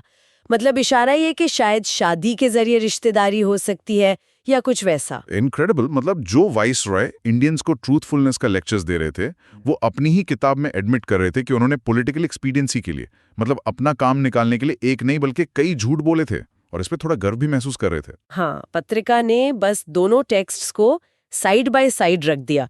कोई एडिटोरियल कमेंट की जरूरत ही नहीं पड़ी। The juxtaposition did the job. क्या बात है। What's fascinating here is the technique. It was pure show don't tell. उन्होंने कर्जन को उनके ही शब्दों से एक्सपोज कर दिया। एग्जैक्टली और इसका इम्पैक्ट जबरदस्त हुआ। पूरे बंगाल में, शायद पूरे देश में लोग कर्जन पर हंस रहे थे। उनकी वो स्ट्रेट लेस्ड, एकदम मॉरली अपराइट वाली इमेज की धज्जियां उड़ गईं। हाँ। जो आदमी मॉरल हाई ग्राउंड क्लेम कर रहा था, वो खुद डबल स्टैंडर्ड्स फॉलो करते पकड़ा गया। और इसकी गूंज लंदन तक पहुंची, राइट? हाँ बिल्कुल। लंदन के वीकली टाइम्स ने भी इस पर कमेंट किया, थोड़ा सरकास्टिक टोन में। उन्होंने लिखा कि शायद लॉर्ड कर्जन ने सच बोलना अपनी अमेरिकन वाइफ के इन्फ्लुएंस में आकर सीखा होगा, क्योंकि सच बोलना तो एक यंकी क्वालिटी यानी अमेरिकन गुण है। ओह, मजाक उड़ाया मतलब। हाँ, सोचो, एक इंडियन न्यूज़पेपर ने वाइसरॉय को इंटरनेशनली एम्बैरस कर दिया, using nothing but his own words. ये थी power of investigative journalism satire के साथ मिलकर। ये वाकई जर्नलिज्म का एक पावरफुल मोमेंट था। अब एक और इम्पोर्टेंट केस पे आते हैं, सुरेंद्रनाथ बनर्जिया का। ही होल्ड्स अ सिग्निफिकेंट प्लेस, है ना? पहले इंडियन जर्नलिस्ट जो जेल गए अपने काम के लिए। यस, सुरेंद्रनाथ बनर्जिया एक बहुत बड़ी हस्ती थे अर्ली नेशनलिस्ट मूवमेंट के। इंडियन नेशनल कांग्रेस के फाउंडर्स में से एक थे और साथ ही द बंगाली न्यूज़पेपर के बहुत इन्फ्लुएंशियल एडिटर भी थे। उनका केस 1883 का है और ये भी प्रेस फ्रीडम और जुडिशियल कंडक्ट से जुड़ा हुआ है। हुआ क्या था इस केस में? हुआ ये कि कलकत्ता हाई कोर्ट में एक केस चल रहा था जिसमें एक फैमिली आइडल, एक शालीग्राम, आप जानते होंगे हिंदू परिवारों में पूजा जाने वाला पवित्र पत्थर होता है। हाँ हाँ बिल्कुल। उसकी ओनरशिप का डिस्प्यूट था। केस सुन रहे थे जस्टिस नॉरिस, एक अंग्रेज जज। अब आइडल कितना पुराना है इस पर कोई सवाल उठा होगा, तो जस्टिस नॉरिस ने ऑर्डर दिया कि उस शालीग्राम को कोर्ट में पेश किया जाए। एक धार्मिक आइडल को कोर्ट में? ये तो अपने आप में कंट्रोवर्शियल लग रहा है। बहुत ज्यादा कंट्रोवर्शियल, स्पेशली उस जमाने में एक फैमिली डीटी जिसकी पूजा होती है, उसको कोर्ट कचहरी में एक एग्जिबिट की तरह लाना, ये बंगाली हिंदू कम्युनिटी के लिए बहुत ऑफेंसिव था, अपमानजनक था। बात है। और फिर जस्टिस नॉरिस ने अपेरेंटली बिना किसी एक्सपर्ट एग्जामिनेशन के ये भी कमेंट कर दिया कि ये आइडल 100 साल पुराना नहीं हो सकता। इससे लोगों की धार्मिक भावनाएं और ज्यादा आहत हुईं। आज भी इमेजिन करो, किसी ऐतिहासिक मंदिर की मूर्ति को कोर्ट में लाने का ऑर्डर हो, कितना हंगामा हो सकता है। रिलीजियस सेंटिमेंट्स हमेशा बहुत सेंसिटिव होते हैं। तो इस पे सुरेंद्रनाथ बनर्जिया ने रिएक्ट किया अपने पेपर में, शायद किया होगा। बहुत स्ट्रांगली रिएक्ट किया। 2 अप्रैल 1883 को द बंगाली में उन्होंने एक बहुत फायरी एडिटोरियल लिखा, बहुत गुस्से वाला। अच्छा, क्या लिखा उसमें उन्होंने जस्टिस नॉरिस की तुलना 17वीं सेंचुरी के बदनाम ब्रिटिश जजेस जेफरीज और स्क्रॉग्स से कर दी, जो अपनी क्रूरता और पक्षपात के लिए कुख्यात थे। बनर्जिया ने लिखा कि नॉरिस ने साबित कर दिया है कि वो unworthy of his high office है, मतलब अपने ऊंचे पद के लायक नहीं है। अरे सीधी तुलना। हाँ, उन्होंने जज को young and raw dispenser of justice कहा, मतलब नौसिखिया न्याय देने वाला, अच्छा। और सजेस्ट किया कि उनकी वाइल्ड एक्सेंट्रिसिटीज यानी अजीबो गरीब हरकतों पर लगाम लगाने के लिए कुछ पब्लिक स्टेप्स लिए जाने चाहिए। लैंग्वेज काफी हार्श थी, सीधा जज पर हमला था। तो इसका अंजाम क्या हुआ? कोर्ट ने एक्शन लिया होगा फिर तो। हाँ। इमीडिएटली, तुरंत हाई कोर्ट ने बनर्जिया को कंटेम्प्ट ऑफ कोर्ट, मतलब कोर्ट की अवमानना का नोटिस भेज दिया। 5 जजेस की बेंच बैठी इस केस को सुनने के लिए। इंटरेस्टिंग बात यह है कि बेंच में एक इंडियन जज भी थे, रमेश चंद्र मित्रा। उन्होंने डिसेंट किया, कहा कि ये कंटेम्प्ट नहीं बनता। अच्छा, एक भारतीय जज ने विरोध किया। हाँ, लेकिन बाकी 4 यूरोपियन जजेस ने बनर्जिया को गिल्टी पाया और 2 महीने की जेल की सजा सुना दी। तो मेजॉरिटी डिसीजन से उन्हें जेल हो गई। इस पर पब्लिक रिएक्शन कैसा था? शांत रहा या? अरे नहीं, जबरदस्त रिएक्शन हुआ। जैसे ही सजा सुनाई गई, कलकत्ता के इंडियन एरियाज में स्पॉन्टेनियस हड़ताल हो गई। दुकानें बंद, बिजनेस बंद। स्टूडेंट्स का गुस्सा तो देखने लायक था। स्टूडेंट्स? हाँ, वो हाई कोर्ट के बाहर जमा हो गए, प्रोटेस्ट किया, पथराव किया, खिड़कियां तोड़ दी, पुलिस से भी भिड़ गए। It was a massive outpouring of anger and frustration. और कहते हैं कि उन प्रोटेस्टिंग स्टूडेंट्स में एक फ्यूचर स्टॉलवर्ट भी थे। कोई बड़ा नाम? हाँ बिल्कुल, कहते हैं कि उन्हीं राउडी यंग मैन में एक थे आशुतोष मुखर्जी, जो बाद में कलकत्ता यूनिवर्सिटी के लेजेंडरी वाइस चांसलर बने। ये भी दिखाता है कि उस वक्त स्टूडेंट्स नेशनल इश्यूज में कितने डीपली इन्वॉल्व थे और प्रोटेस्ट करने से हिचकिचाते नहीं थे। आज के स्टूडेंट एक्टिविज्म से पैरेलल्स ड्रॉ कर सकते हैं। वाकई। और ये प्रोटेस्ट सिर्फ कैलकाटा तक ही लिमिटेड नहीं रहा। नहीं, और यही इस केस की सबसे सिग्निफिकेंट बात है। प्रोटेस्ट की खबर जैसे ही फैली, बंगाल के दूसरे टाउन्स में भी डेमोन्स्ट्रेशंस हुए। और सिर्फ बंगाल में नहीं, दूर दूर तक, पंजाब में लाहौर और अमृतसर, यूपी में आगरा और फैजाबाद, महाराष्ट्र में पूना, इन शहरों में भी प्रोटेस्ट मीटिंग्स हुई। बैनर्जिया के सपोर्ट में रेजोल्यूशंस पास किए गए। पूरे देश में मतलब? हाँ, एक तरह से पैन इंडिया रिएक्शन था। कलकत्ता में तो इतनी बड़ी ओपन एयर पब्लिक मीटिंग्स पहले कभी नहीं देखी गई थी। ये तो काफी वाइड स्प्रेड रिएक्शन है। इसका क्या सिग्निफिकेंस देखते हैं आप, if we connect this to the bigger picture, मतलब भारतीय राष्ट्रवाद के नजरिए से? देखो, ये घटना एक टर्निंग पॉइंट की तरह है। एक जर्नलिस्ट की गिरफ्तारी पर कॉन्शियसनेस, एक साझा पहचान और साझा गुस्से की भावना डेवलप हो रही थी। लोग अब सिर्फ अपने लोकल इश्यूज से आगे बढ़कर बड़े प्रिंसिपल्स जैसे freedom of the press, judicial fairness और धार्मिक भावनाओं का सम्मान, इन सब के लिए एक साथ आ रहे थे। सही। एक बंगाली जर्नलिस्ट की लड़ाई पूना और लाहौर के लोगों को भी अपनी लड़ाई लगी। ये उस नेसेंट इंडियन नेशनलिज्म का, उस उभरते हुए राष्ट्रवाद का प्रैक्टिकल डेमोन्स्ट्रेशन था। एक ऑल इंडिया फीलिंग शेप ले रही थी। जहां कहीं भी अन्याय होता था, उसकी गूंज हर जगह महसूस की जाती थी। एक जर्नलिस्ट की लड़ाई सिंबॉलिकली पूरे देश की लड़ाई बन गई थी। को हमने देखा कैसे अलग अलग सिचुएशंस में प्रेस ने सरकारी दबाव का सामना किया। बिल्कुल। कभी कानून को क्लेवरली डॉज करके, जैसे अमृता बाजार पत्रिका ने किया। हाँ। कभी सीधी टक्कर लेके, जैसे सुरेंद्रनाथ बनर्जिया ने। हाँ। और कभी इन्वेस्टिगेटिव वर्क से हिपोक्रेसी को एक्सपोज करके, जैसे कर्जन वाले मामले में। बिल्कुल। और इन सब में पब्लिक सपोर्ट का रोल भी कितना इंपॉर्टेंट था। हाँ, ये किस्से उस दौर के मीडिया लैंडस्केप की कॉम्प्लेक्सिटी और डायनामिज्म को हाईलाइट करते हैं। चैलेंजेस भी थे और उनसे निपटने के तरीके भी। काफी कुछ सीखने को मिलता है इससे। खैर, चलिए आगे बढ़ते हैं। Okay, let's move our discussion forward. आज हम जिनकी बात करने वाले हैं, उनका नाम सुनते ही जहन में एक आग सी महसूस होती है। बाल गंगाधर तिलक जी। 1856 में जन्म हुआ और पूरी जिंदगी बस एक ही धुन में निकाल दी, देश की आज़ादी। उन्हें अक्सर मिलिटेंट नेशनलिज्म, मतलब उग्र राष्ट्रवाद, और प्रेस की स्वतंत्रता के लिए उनके कभी न झुकने वाले संघर्ष से जोड़ा जाता है। बिल्कुल। हमारे पास जो जानकारी है, जो उस दौर के लेख हैं, अदालती दस्तावेज, ऐतिहासिक ब्यौरे हैं, उनके आधार पर आज हम समझने की कोशिश करेंगे कि तिलक ने कैसे पत्रकारिता को एक राजनीतिक हथियार बनाया और आम लोगों को आज़ादी की लड़ाई से जोड़ा। बिल्कुल। और पत्रकारिता तो जैसे उनके खून में थी, कह सकते हैं। 1881 में अपने साथी जी अगरकर के साथ मिलकर उन्होंने 2 अखबार शुरू किए। हाँ, केसरी और महाराता। जी, केसरी जो मराठी में था और महाराटा जो अंग्रेजी में। सोचिए, वो वक्त जब सरकार का मतलब था अंग्रेजी हुकूमत, और उसके खिलाफ बोलना मतलब सीधे मुसीबत मोल लेना। फिर भी ये अखबार शुरू हुए और 1888 तक आते आते तिलक जी ने इनकी पूरी जिम्मेदारी, मतलब एक तरह से कमान, अपने हाथों में ले ली। लेकिन ये सिर्फ खबरें देने वाले अखबार नहीं थे ना। मेरा मतलब आज के अखबारों या न्यूज़ चैनलों से तो बहुत अलग रहे होंगे। इनमें ऐसा क्या खास था कि लोग इनसे जुड़ते गए? हाँ, बहुत बड़ा फर्क था।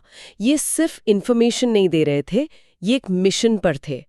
तिलक जी ने इन अखबारों के कॉलम्स का इस्तेमाल ब्रिटिश राज के खिलाफ असंतोष फैलाने, लोगों में वो जो सोई हुई चेतना थी उसको जगाने और नेशनल रेजिस्टेंस यानी राष्ट्रीय प्रतिरोध की भावना पैदा करने के लिए किया। अच्छा। व्हाट्स फैसिनेटिंग हियर इज उनका लिखने का स्टाइल एकदम सरल, सीधी बात, लेकिन ऐसी कि पाठक के दिल में उतर जाए।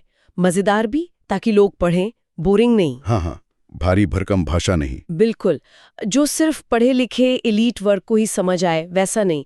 आम आदमी, किसान, मजदूर, वो भी पढ़कर समझ सकें कि भाई उनके साथ क्या हो रहा है और क्यों हो रहा है। अच्छा, मतलब जैसे आज कोई बहुत पॉपुलर सोशल मीडिया इन्फ्लुएंसर होता है ना, जो मुश्किल बातें भी आसान भाषा में समझा देता है और लोग उसकी बात सुनते हैं, भरोसा करते हैं। हाँ, कुछ वैसा ही। तिलक उस जमाने के इन्फ्लुएंसर थे, बस उनका प्लेटफॉर्म कागज और स्याही था।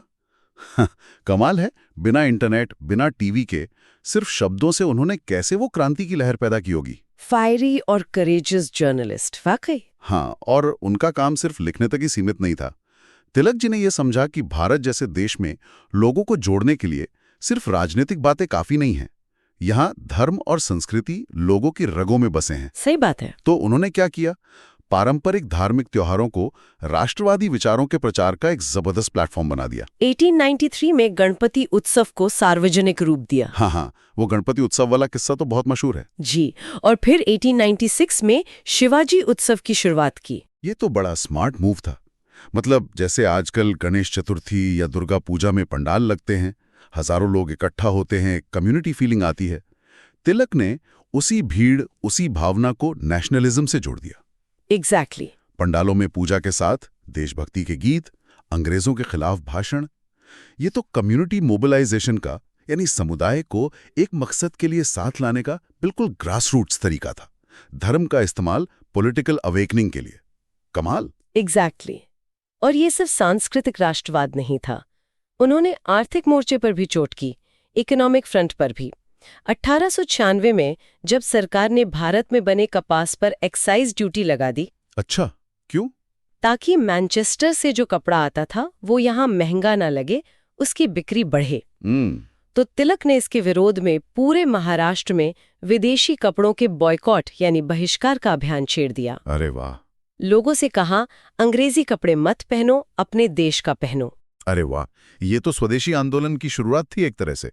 आज भी हम सपोर्ट लोकल या बॉयकॉट फॉरेन गुड्स जैसी बातें करते हैं। ये कॉन्सेप्ट तो तिलक ने कब का इस्तेमाल कर लिया था? ये सिर्फ भावुक अपील नहीं थी, ये सीधा अंग्रेजी अर्थव्यवस्था पे चोट थी। बिल्कुल। जैसे किसी मल्टीनेशनल कंपनी के प्रोडक्ट्स खरीदना बंद कर देना क्योंकि इसकी नीतियां पसंद नहीं। बहुत प्रैक्टिकल। और यहीं तिलक की दूरदर्शिता, उनका विजन दिखता है। वो शायद पहले बड़े राष्ट्रीय नेताओं में से थे जिन्होंने ये पहचाना कि असली पावर कहाँ है। उन्होंने समझा कि आज़ादी की लड़ाई सिर्फ वकीलों, डॉक्टरों और पढ़े लिखे लोगों के बस की बात नहीं है। जब तक लोअर मिडिल क्लासेस, किसान, कारीगर, मजदूर, ये जो बड़ी आबादी है, इस आंदोलन से नहीं जुड़ेगी तब तक कुछ नहीं होगा। उन्होंने महसूस किया कि इन तबकों को कांग्रेस से जोड़ना बहुत जरूरी है, जो उस समय तक शायद थोड़ी दूरी बनाए रखती थी आम जनता से। हाँ, मैंने पढ़ा है कि उन्होंने कांग्रेस की आलोचना भी की थी इसी बात पर कि वो किसानों की अनदेखी कर रही है। 1897 की शुरुआत में केसरी में उन्होंने जो लिखा था वो तो आज भी सच लगता है। क्या लिखा था? उन्होंने लिखा था, देश की मुक्ति तभी हो सकती है जब हम उस किसान पर छाए सुस्ती और उदासीनता के बादलों को हटा दें जो भारत की आत्मा है। हमें इन बादलों को हटाना होगा और इसके लिए हमें खुद को पूरी तरह से किसान के साथ आइडेंटिफाई करना होगा। हमें महसूस करना होगा कि वो हमारा है और हम उसके हैं। क्या लाइन है! बहुत गहरी बात है। मतलब जब तक नेता खुद को किसान से नहीं जोड़ेगा, उसकी तकलीफ महसूस नहीं करेगा, तब तक सरकार भी उस नेता या पार्टी को गंभीरता से नहीं लेगी। तभी सरकार समझेगी कि कांग्रेस का अपमान करना पूरे भारत का अपमान करना है। बिल्कुल। और ये सिर्फ लिखने तक सीमित नहीं रहा। इसी सोच को एक्शन में बदलने के लिए उन्होंने 1896-97 में महाराष्ट्र में नो टैक्स कैंपेन चलाया। नो टैक्स अभियान, ये क्या था? उस समय अकाल पड़ा था। उन्होंने पूना सार्वजनिक सभा के जो युवा कार्यकर्ता थे उनकी मदद ली। सरकार का एक फैमिन कोड होता था, मतलब अकाल के समय नियमों की एक संहिता। अच्छा। तिलक ने उसकी प्रतियां मराठी में छपवाईं और हजारों की संख्या में बंटवाईं। अच्छा, मतलब जैसे आज कोई एनजीओ या एक्टिविस्ट ग्रुप सरकारी योजनाओं या कानूनों की जानकारी आम लोगों तक पैम्फलेट्स वगैरह के जरिए? हाँ, कुछ वैसा ही समझ लीजिए। उन्होंने अकाल पीड़ित किसानों को बताया कि फैमिन कोड के मुताबिक अगर उनकी फसलें खराब हो गई हैं तो उन्हें लगान यानी लैंड रेवेन्यू देने की जरूरत नहीं है। और वाह ये तो सीधा एम्पावरमेंट था। जी बिल्कुल। आप सोचिए, एक गरीब अनपढ़ किसान जिसे पता भी नहीं कि कानून उसके पक्ष में भी हो सकता है, उसे जब ये पता चलता है तो उसमें कितनी हिम्मत आती होगी। ये लोगों को उनके कानूनी अधिकारों के बारे में बताना था और उन्हें संगठित करना था कि वो अन्याय के खिलाफ खड़े हों। ये तो लीगल एक्टिविज्म था, वो भी 1890s में। सही बात है। ये सब चल ही रहा था कि पूना में एक बड़ी मुसीबत आ गई। 1897 में प्लेग फैल गया। हाँ, वो बहुत भयानक दौर था। और सरकार ने इसे रोकने के लिए जो तरीके अपनाए हैं वो बहुत सख्त थे। लोगों को जबरदस्ती उनके घरों से निकालकर अलग थलग रखना, मतलब सेग्रीगेशन, घरों की तलाशियां लेना, ये सब बड़ी बेरहमी से किया जा रहा था। हाँ, और वो बहुत मुश्किल दौर था पूना के लिए। कई नेता शायद डरकर शहर छोड़ गए होंगे, लेकिन तिलक वहीं डटे रहे। ये भी उनकी लीडरशिप क्वालिटी दिखाता है। शुरुआत में उन्होंने प्लेग रोकने के सरकारी प्रयासों का समर्थन भी किया और अपने स्तर पर मदद भी की, कोशिश की। लेकिन जब उन्होंने देखा कि अंग्रेज अधिकारी किस तरह लोगों के साथ अमानवीय, हार्श एंड हार्टलेस बर्ताव कर रहे हैं, घरों में घुसकर पूजा स्थलों तक को अपवित्र कर रहे हैं, तो उन्होंने इसकी कड़ी आलोचना की। वो चुप नहीं बैठे। और लोगों में गुस्सा तो पहले से ही उबल रहा था। आपने बताया 1894 से सरकार की tariff policy, currency policy, famine policy, इन सब के खिलाफ असंतोष बढ़ रहा था। जी प्लेग के दौरान जो सख्ती हुई उसने तो जैसे आग में घी का काम किया। बिल्कुल। नतीजा क्या हुआ? 27 जून 1897 को चापेकर बंधुओं ने पूना के प्लेग समिति के chairman mister Walter Charles Rand और उनके एस्कॉर्ट लेफ्टिनेंट आयस्ट की गोली मारकर हत्या कर दी। ये हत्या एक चिंगारी थी जिसने पूरे माहौल को और गरमा दिया। देखिए, ये समझना जरूरी है कि राष्ट्रवादियों के बीच एक मिलिटेंट ट्रेंड, एक उग्रवादी धारा तेजी से उभर रही थी। प्रेस में सरकार विरोधी टिप्पणियां रोज की बात हो गई थी। सरकार इस बढ़ते विरोध और खासकर प्रेस की आवाज से बहुत परेशान थी। वो इसे कुचलना चाहती थी, एक मिसाल कायम करना चाहती थी। और उनके निशाने पर कौन आया? बाल गंगाधर तिलक। बिल्कुल, क्योंकि तब तक वो महाराष्ट्र में सबसे बड़े मिलिटेंट नेशनलिस्ट नेता और सरकार के सबसे मुखर आलोचक पत्रकार के तौर पर स्थापित हो चुके थे। केसरी की आवाज दूर दूर तक पहुंच रही थी। सरकार बस मौके की तलाश में थी। रैंड हत्याकांड ने उन्हें वो बहाना दे दिया और पूना के ब्राह्मणों की साजिश बताना शुरू कर दिया। एक नैरेटिव गढ़ने की कोशिश हुई कि तिलक ही इसके पीछे हैं। अच्छा। सरकार ने पूरी कोशिश की कि तिलक को सीधे हत्या से जोड़ा जाए, लेकिन कोई सबूत नहीं मिला। तिलक ने खुद इस हत्या की निंदा की थी, इसे एक कट्टरपंथी का भयानक काम, terrible work of a fanatic कहा था। लेकिन उन्होंने सरकार की आलोचना करना बंद नहीं किया। उनका स्टैंड क्लियर था। बिल्कुल, उनका कहना था कि अन्याय को उजागर करना, लोगों को उनके अधिकारों के लिए लड़ना सिखाना, ये तो प्रेस का फंडामेंटल फंक्शन है, बुनियादी काम है, ये तो करना ही पड़ेगा। तो जब हत्या से जोड़ने का कोई सीधा सबूत नहीं मिला तो सरकार ने क्या किया? तो सरकार ने दूसरा रास्ता अपनाया। उन्होंने तिलक को इंडियन पीनल कोड की धारा 124A राजद्रोह यानी सेडिशन के तहत गिरफ्तार करने का फैसला किया। सेडिशन लॉ, ये तो आज भी कितना कंट्रोवर्शियल है। उस वक्त ये कानून कैसा था और तिलक पर स्पेसिफिकली क्या आरोप लगाए गए थे? आरोप ये था कि वो अपने लेखन के जरिए सरकार के खिलाफ डिसअफेक्शन यानी असंतोष, विद्रोह, नफरत फैला रहे हैं। 27 जुलाई 1897 को तिलक गिरफ्तार कर लिए गए। ओके, और ट्रायल, मुकदमा कैसे चला? मुकदमा जस्टिस स्ट्रेची के सामने चला। जूरी में 6 यूरोपियन और 3 भारतीय सदस्य थे। मुख्य आरोप 2 चीजों पर आधारित था। पहला, केसरी में 15 जून को शिवाजी उत्सव के दौरान पढ़ी गई एक कविता, शिवाजी के उद्गार, शिवाजीज अटरेंसेस।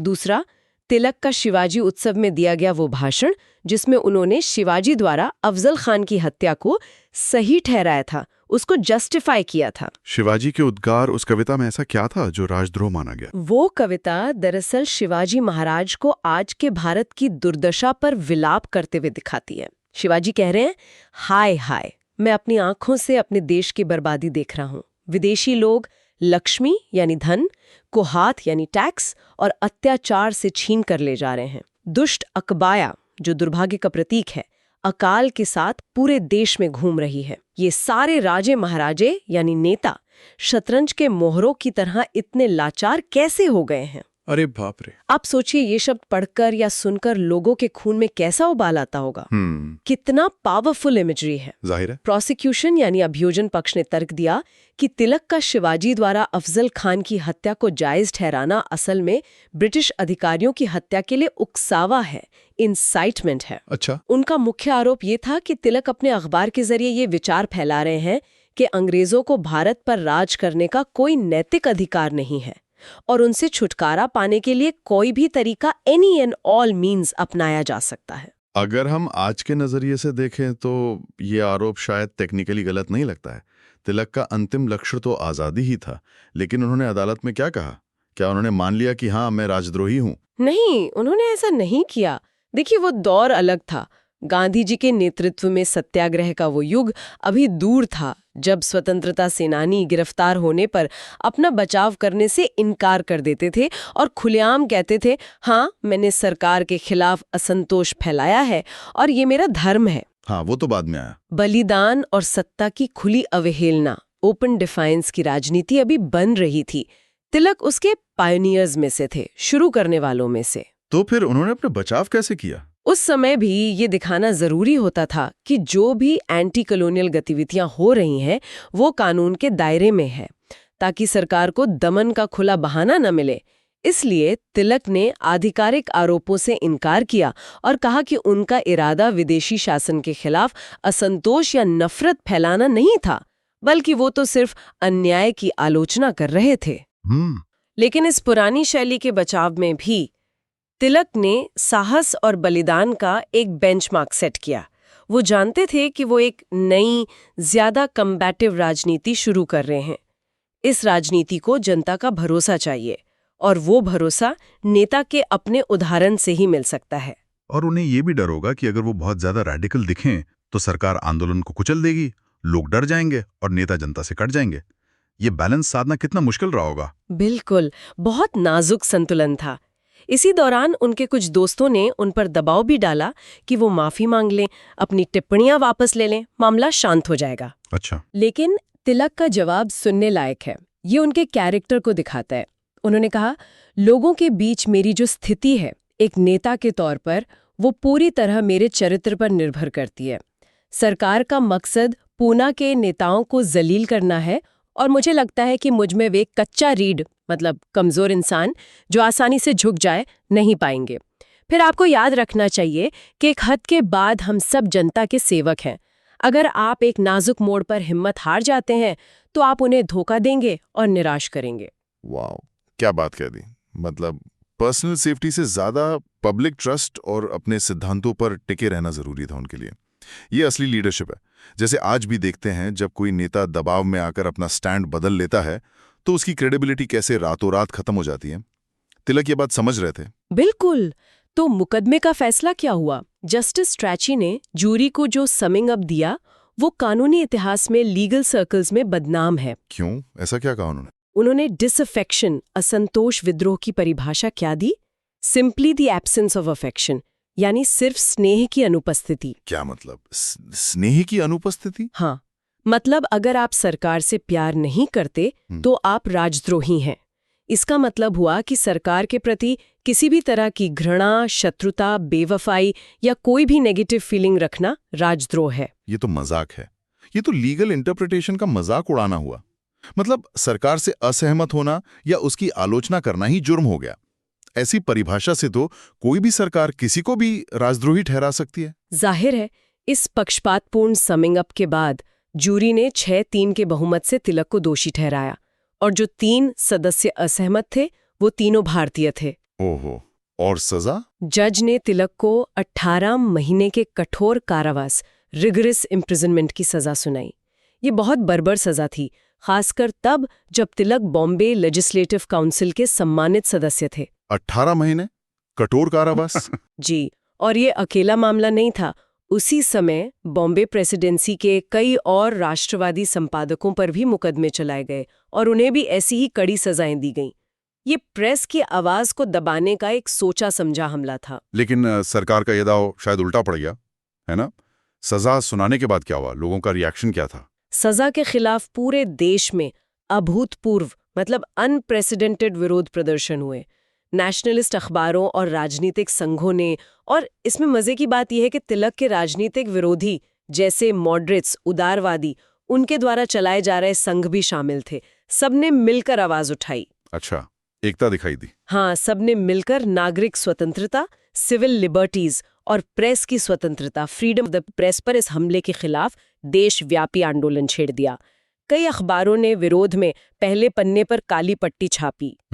कई ने स्पेशल सप्लीमेंट्स निकाले जिनमें तिलक को प्रेस की स्वतंत्रता की लड़ाई का शहीद, मार्टर बताया गया। ये तो जबरदस्त रिएक्शन था।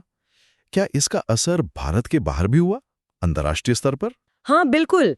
लंदन में भारतीय समुदाय को संबोधित करते हुए दादा भाई नौरोजी जैसे बड़े नेता ने ब्रिटिश सरकार पर रूस के जार, तारिस्ट प्रशासन जैसे तानाशाही तरीके अपनाने का आरोप लगाया। उन्होंने चेतावनी दी कि प्रेस का गला घोटना सरकार के लिए आत्मघाती, सुसाइडल साबित होगा। अंतर्राष्ट्रीय स्तर पर भी ब्रिटिश सरकार की किरकिरी हुई। और तिलक का क्या हुआ? जेल जाने से उनकी छवि पर क्या असर पड़ा? वो तो पहले ही लोकप्रिय थे। तिलक रातों रात एक क्षेत्रीय नेता से एक लोकप्रिय अखिल भारतीय नेता बन गए। जनता ने उन्हें लोकमान्य की उपाधि दी, यानी वो व्यक्ति जो लोगों द्वारा सम्मानित और मान्य हो। लोकमान्य तिलक, हाँ, ये उपाधि यहीं से मिली थी। जी, वो एक हीरो बन गए, आत्म बलिदान की उस नई भावना के प्रतीक जिसकी राष्ट्र को जरूरत थी। एक ऐसा नेता जो सिर्फ भाषण नहीं देता बल्कि अपने कर्मों से रास्ता दिखाता, प्रीचिंग बाय डीड्स। जेल जाना अब शर्म की बात नहीं रही बल्कि सम्मान का तमगा बन गया। इसका असर दिसंबर 1897 में अमरावती में हुए भारतीय राष्ट्रीय कांग्रेस के अधिवेशन में भी साफ दिखा, जब बड़े नेता सुरेंद्र नाथ बैनर्जी ने तिलक का जिक्र करते हुए भावुक होकर कहा कि आज तिलक के लिए पूरा देश आंसू बहा रहा है। तो पूरी सभा, सारे डेलीगेट्स खड़े हो गए और जोरदार तालियों से उनका सम्मान किया। वाह! ये दिखाता है कि तिलक किस तरह नेशनल कॉन्शियसनेस का, राष्ट्रीय चेतना का एक अभिन्न अंग बन चुके थे। लेकिन सरकार तो सरकार है, क्या वो इस विरोध से डर गई या उसने दमन और तेज कर दिया, कानूनों को और सख्त बनाया? सरकार ने दमन का रास्ता ही चुना। डरने के बजाय उन्होंने कानून और सख्त कर दिए। 1898 में उन्होंने धारा 124A राजद्रोह को और कड़ा बनाने के लिए उसमें संशोधन किया, उसे और ब्रॉडन कर दिया। अच्छा। साथ ही दंड संहिता पीनल कोड में एक नई धारा 153A जोड़ दी। धारा 153A, उसमें क्या था? ये भी आजकल खबरों में रहती है। जी, इसके तहत विभिन्न वर्गों के बीच और खासतौर पर भारत में अंग्रेजों के प्रति घृणा या शत्रुता फैलाना या सरकार को अवमानना में लाने, ब्रिंग इनटू कंटेम्प्ट का प्रयास करना एक आपराधिक अपराध बना दिया गया। मतलब अब सरकार की आलोचना करना और भी मुश्किल और खतरनाक हो गया। क्रिटिसिज्म को क्रिमिनलाइज करने की ये एक और कोशिश थी। तो ये एक तरह से आवाज दबाने के कानूनों का मखड़जाल बुना जा रहा था। लेकिन क्या भारतीय राष्ट्रवादी चुप बैठ गए? विरोध जारी रहा? बिल्कुल नहीं। इन नए दमनकारी कानूनों के खिलाफ एक बार फिर पूरे देश में विरोध प्रदर्शन हुए। ये संघर्ष लगातार चलता रहा। तिलक का ये मुकदमा और उसके बाद हुए इन बदलावों ने ये साफ कर दिया कि भारत में प्रेस की स्वतंत्रता की लड़ाई और आज़ादी की लड़ाई, ये दोनों एक ही सिक्के के दो पहलू हैं। इन्हें अलग नहीं किया जा सकता। चलिए आगे बढ़ते हैं। Okay, let's move our discussion forward. आज की चर्चा का फोकस है प्रेस की आज़ादी को बचाने की लड़ाई, खास तौर पर लोकमान्य तिलक के 1908 के सेडिशन ट्रायल और उसके आसपास की घटनाओं पर। ये सब बिपिन चंद्रा की किताब इंडिया स्ट्रगल फॉर इंडिपेंडेंस के चैप्टर 8 में बहुत डिटेल में बताया गया है। हाँ बिल्कुल, और ये वो दौर था, मतलब जब स्वदेशी और बॉयकॉट मूवमेंट जोरों पर था, जिसके बारे में हम शायद आगे और बात करेंगे। हाँ, चैप्टर 10 में देखेंगे उसे। जी, तो माहौल में एक अलग ही उबाल था और अंग्रेजी हुकूमत का जो दमन चक्र था, रिप्रेशन जिसे कहते हैं, वो भी बहुत तेज हो गया था। मतलब गर्मा गर्म माहौल था बिल्कुल। हाँ, तो जैसा आपने कहा, ये स्वदेशी मूवमेंट की वजह से रिप्रेशन का एक नया दौर शुरू हुआ। अंग्रेज सरकार को लगने लगा कि भाई कंट्रोल हाथ से निकल रहा है। हाँ, उन्हें डर लगने लगा था। और जब भी कोई अथॉरिटी डरती है, उसका पहला रिएक्शन अक्सर यही होता है, आवाज दबाओ। लोगों में गुस्सा था, फ्रस्ट्रेशन था। आजकल भी देखते हैं ना, जब लोगों की आवाज, मान लीजिए स्टूडेंट्स की या आम नागरिकों की, दबाई जाती है तो कैसा महसूस होता है? एक अजीब सी घुटन होती है। बिल्कुल। और इसी फ्रस्ट्रेशन का, इसी एहसास का कि भाई शांति से तो हमारी सुनी नहीं जा रही, नतीजा था कि बंगाल में कुछ जोशीले युवाओं ने, क्या कहते हैं, इंडिविजुअल हीरोइज्म या रेवोल्यूशनरी टेररिज्म का रास्ता चुना। हाँ, वो बम हमले वगैरह। जी, ऑफिशियल्स पर बम हमले होने लगे 1908 की शुरुआत में, खासकर वो ऑफिशियल्स जो बहुत बदनाम थे। खुदीराम बोस वाला केस इसी टाइम का है। सरकार तो बिल्कुल हिल गई थी इससे। और सरकार हिली तो पहला निशाना कौन? हमेशा की तरह प्रेस। एग्जैक्टली, प्रेस ही निशाना बना। क्यों? क्योंकि वही तो लोगों को जगा रहा था, इन्फॉर्म कर रहा था। आज की तरह व्हाट्सएप यूनिवर्सिटी नहीं थी, असली अखबार थे। हाँ, वही कनेक्शन का जरिया थे।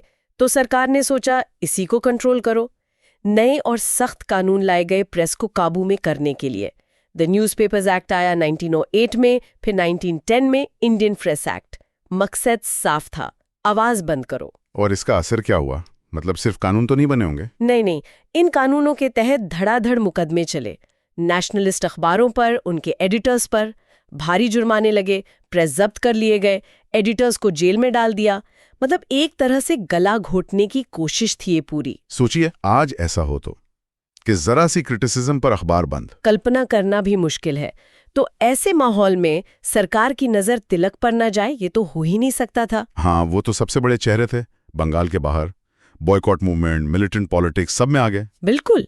उनकी कलम में, उनके भाषणों में वो ताकत थी जो सरकार को सबसे ज्यादा चुभ रही थी। केसरी और मराठा के जरिए वो लगातार लोगों को जोड़ रहे थे, ब्रिटिश राज की तीखी आलोचना कर रहे थे। सरकार के लिए वो एक बड़ा खतरा थे। और फिर आया बॉम्ब का दौर। तिलक ने इस पर लिखा भी अपने अखबारों में, है ना? हाँ, केसरी में कई इंपॉर्टेंट लेख लिखे और यहाँ ये समझना जरूरी है कि उन्होंने कहा क्या। उन्होंने हिंसा की, इंडिविजुअल किलिंग्स की निंदा की, उसे जहरीला पेड़ कहा। अच्छा, तो उन्होंने सपोर्ट नहीं किया वॉयलेंस को? नहीं, बिल्कुल नहीं। लेकिन बहुत जरूरी है, उन्होंने इसकी जिम्मेदारी सरकार पर डाली। कहा कि ये जुल्म और रिप्रेशन का रिएक्शन है। अच्छा। उनका तर्क था कि जब सरकार क्रिटिसिज्म दबाएगी, डिसेंट कुचलेगी, लोगों की आज़ादी की इच्छा को दबाएगी, तो फ्रस्ट्रेशन में कुछ लोग ऐसे रास्ते चुनेंगे। उन्होंने कहा कि ऐसी स्थिति में हिंसा डिप्लोरेबल होते हुए भी इनेविटेबल हो जाती है। मतलब सरकार खुद माहौल बना रही है हिंसा के लिए, ये कहना था उनका। बिल्कुल। उनका एक बहुत मशहूर कोट है, उनके लेख देश का दुर्भाग्य से, जो उनके ट्रायल का बेस बना। उन्होंने लिखा था, मैं पैराफ्रेजिंग कर रही हूं, कि जब ऑफिशियल क्लास लोगों को बेवजह डराने लगे, उनमें निराशा पैदा करने की कोशिश करे, तब बम की आवाज अपने आप पैदा होती है, ताकि अधिकारियों को पता चले कि लोग अब रिप्रेशन की इस पॉलिसी को चुपचाप सहने वाले नहीं हैं। वाओ, कितना पावरफुल स्टेटमेंट है और कितना रेलेवेंट आज भी लगता है, नहीं? जब सिस्टम सुनता नहीं है। एग्जैक्टली। और इन्हीं लेखों के लिए 24 जून 1908 को तिलक को गिरफ्तार कर लिया गया। चार्ज वही पुराना सेडिशन, सेक्शन 124A, राजद्रोह। वही धारा जो आज तक पीछा नहीं छोड़ रही। हाँ, वही इल्जाम कि उनके लेखों से सरकार के प्रति नफरत और विद्रोह की भावना फैल रही है। लेकिन तिलक का करेज, वो किस्सा है ना कि गिरफ्तारी से पहले एक पुलिस अफसर दोस्त ने उन्हें चेताया था। हाँ, बिपिन चंद्रा ने लिखा है, अफसर ने कहा कि निकल जाओ, बच जाओ। तिलक आस पड़े, कहा सरकार ने पूरे देश को जेल बना दिया है और हम सब कैदी हैं। जेल जाने का मतलब सिर्फ बड़े सेल से छोटे सेल में जाना है। कमाल है, क्या निडरता थी, मतलब बिल्कुल बेखौफ। और कोर्ट में भी उनका यही अंदाज रहा। उन्होंने पर्सनल डिफेंस से ज्यादा एक फंडामेंटल सवाल उठाया। क्या सवाल था?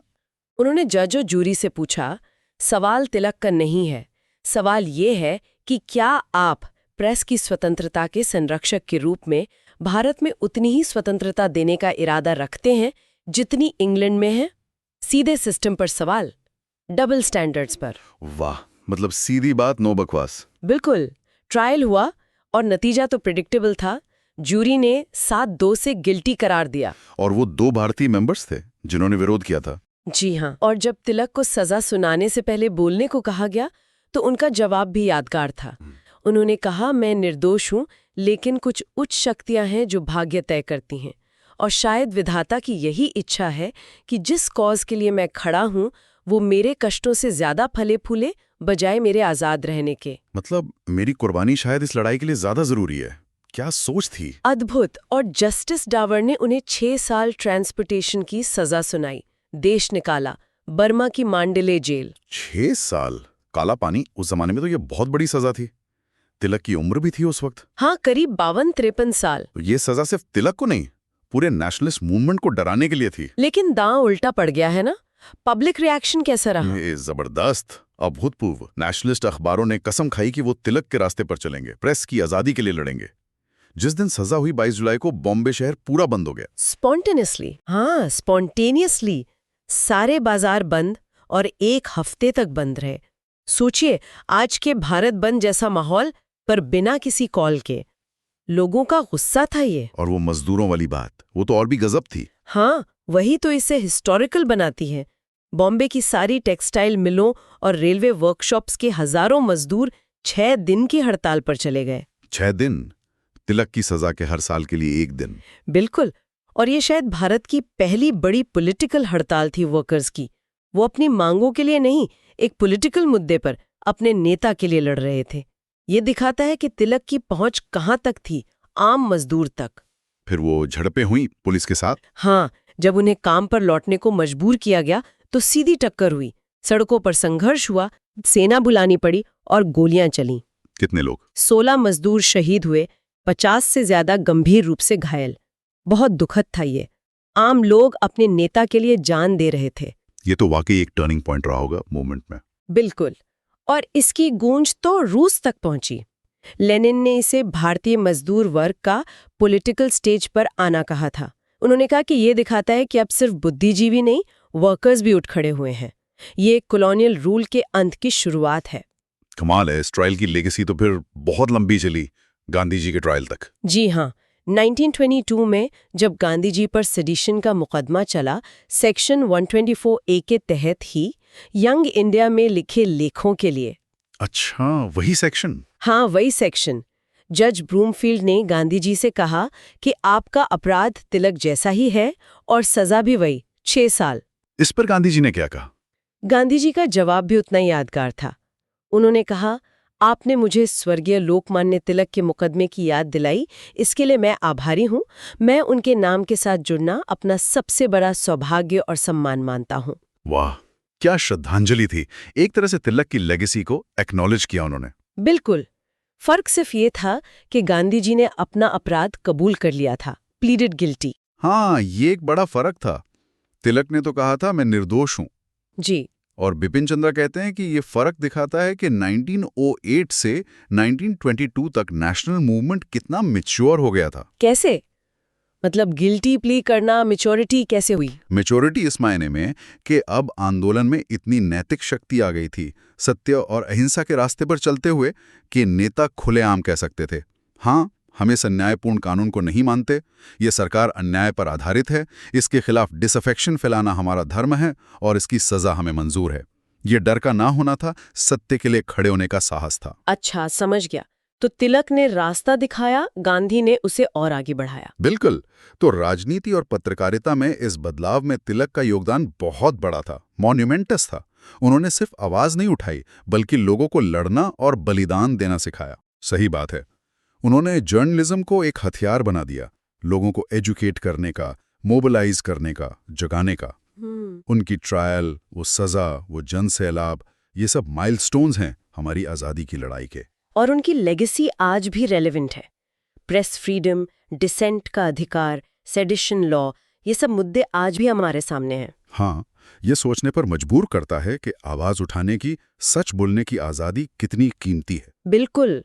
तिलक ने जो मशाल जलाई थी, उसी की रोशनी में आगे का रास्ता तय हुआ। Okay, so we hope you liked our today's discussion on Chapter 8, The Fight to Secure Press Freedom of India's Struggle of Independence by Bipin Chandra.